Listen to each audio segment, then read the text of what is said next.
Zuckerberg, we're turning up the heat at Meta so employees will quit. Jesus, what? Yeah, that's exactly. He really said that? Go zoom in. Facebook parent Meta wants to cut ties with workers who can't meet newly raised performance expectations as a company prepares for an economic downturn. Zuck's frank admission came during a Q&A session with employees in which he warned that a recent slump in the markets might be one of the worst downturns we've seen in recent history. This is coming from Zuckerberg. Jeez. Realistically, there are probably a bunch of people at the company who shouldn't be here. Can you imagine saying that to Reuters? What? Like those of you Part that of my planned hope- Sheryl Sandberg's wedding, you're out. You're gone. Part of my hope by raising expectations and having more aggressive goals and just kind of turning up the heat a little bit is that I think some of you might think that this place isn't for you and that self-selection is okay with me. I actually love that position he took. Go a little bit higher. Zuckerberg indicated that Meta plans to slow its hiring plans for engineers at least by 30%, roughly adding 6,000 to 7,000 workers rather than 10,000 it initially expected to hire. Some roles that are currently empty will stay unfilled as Meta dials up pressure on current employees. You're right. What do you think about that when you hear that? What do you think about it, Adam? I mean, you've said pretty candidly that most companies should fire the bottom 20%, right? I mean, so the good news is if you're in the top 80%, you can keep your job. You know, they say Warren Buffett has said this before, so have other, great luminaries in the economy.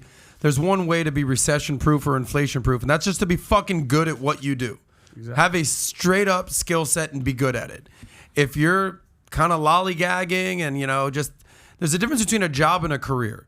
If you're a career and you become a specialist and you're constantly improving and getting better and showing loyalty to the company and you want to be there, you're not going to get fired. And if you do, you'll find another option. But if you're in the bottom 20%, bottom 40%, you don't really kind of take your job seriously, again, the individual responsibility. What do you expect to happen? You're so right. The top third has nothing to worry about. The middle third, maybe get nervous. The bottom third should be terrified. Mm-hmm. Simple as that. Yeah. I mean, I don't remember the number you said exactly. I don't know if it was 10%, 20%, 12%, 30%. You think the bottom 30% should be fired? I think for every time somebody comes in and says, if a boss comes in and says, these 3 people deserve a raise. Okay, cool. Sounds good. How much of a raise are we? Like if you're running a real business, these 3 people deserve a raise. Fantastic. And you got 100 employees. And by the way, this is going to sound cold, but if you've never ran a business, you haven't operated, no problem. You can have your opinion. Go operate a business, and then you'll see what it's like when you have to hit margins and expenses and all these other things you deal with. Amen. If you come and say, hey, we got to give these 3 people a raise, and we got to hire 3 more people, I think that's a great plan. So tell me, which 1 or 2 people do we have to let go? Wow. What do you mean? Well, you just came to me asking me to hire 3 more people, right? Okay. And you told me to increase revenues. If it doesn't match the revenue that we're growing, if you ask me to get more employees, but the revenues increase isn't at that pace or not higher, then you have to also come up to me and say, here's the 2 people I also recommend we move on with. Wow. Okay, cool. No problem. So this is what it should sound like. A real manager should come up and say, hey, Tom, I got Adam. I think deserves a raise. He's crushed the last 2 quarters. I think we need to bump him up from 80 to 92. And then I think Tyler's crushed it. And I think we need to increase Tyler as well. And I think we need to hire 3 new people, 1 engineer, 1 BI analyst, and 1 processor. And this is what we need to do. And then at the same time, this person that we have in this department who's an engineer, I think is not the best. Called in 6-7 times in the last 4 months and is usually late. And the attitude isn't necessarily there. And we've asked him up and we've sent him emails a couple of times, written them up. I think we need to let him go. And this other person that's working over here as a processor, I don't think they like their job and they complain to everybody and they're very negative. So I think we need to also let those people go. You approach your boss that way, the boss is going to be like, oh, okay, give those guys the raise and hire those 3 people. You know what I would say to you, Pat? Yeah. You know what I'd say to you? It's probably what you'd say. I would say, hey, Pat, thank you very much for that. Obviously, you follow the NBA and you know they have a salary cap, and most sports now have salary caps. I really appreciate the way you're managing this with the salary cap. You're trying to put the best team on the field with the salary cap, and you're going to pay some stars and you're going to cut some players because you stay with the salary cap during this economic downturn. You're going to get a bonus at the end of the year. Thank you for thinking that way because that's the way I have to think, Pat, with the salary cap every day. And then Pat goes up to me and goes, now you're gone because he gets the bonus. Get the hell out of here, kid. I like what you did there with the NBA analogy salary cap because if the salary cap is $100 million a year, make up a number, $10 million, whatever it is, that's your number. That's so exactly if you want to right. hire more people and give people more raises, somebody's got to let go. Now, in the NBA, you might say, well, there's a luxury tax.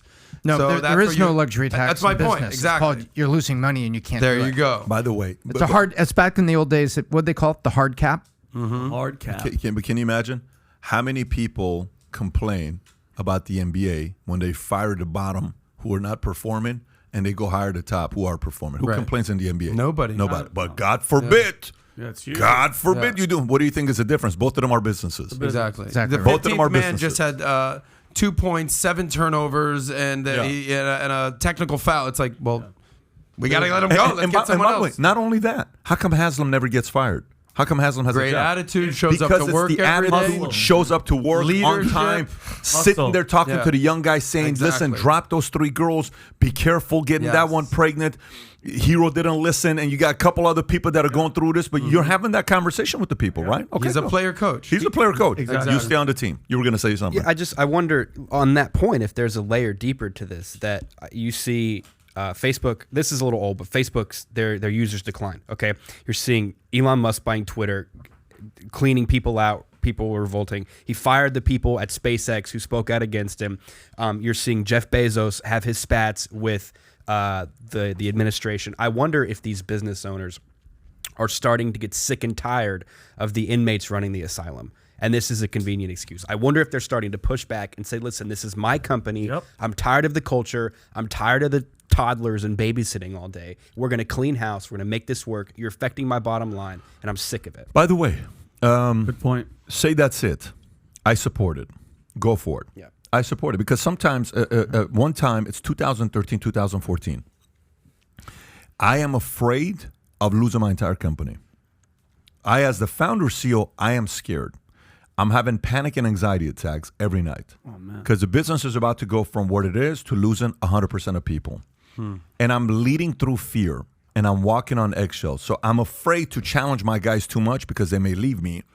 And I'm afraid to set my standards and they're now telling me how to lead. They're telling me that you should do this, you should do that, you should do this. So what happens for a year and a half? Talk to Jennifer and you'll see. I'm like, oh my God. I'm like, yeah, hey, so you guys are awesome. Oh, so you guys are great. Oh my God, no. And what I'm like, be quiet. I'm so sick of your, like, stop. You're a leader. Go back to leading. If they don't want to do anything, no problem, but you're going to find the right guys. I turn up the heat, switch. My work ethic is the same. It's not like I'm not working. But I raised standards to this level. Couple of them didn't like that. Couple of them were okay with that.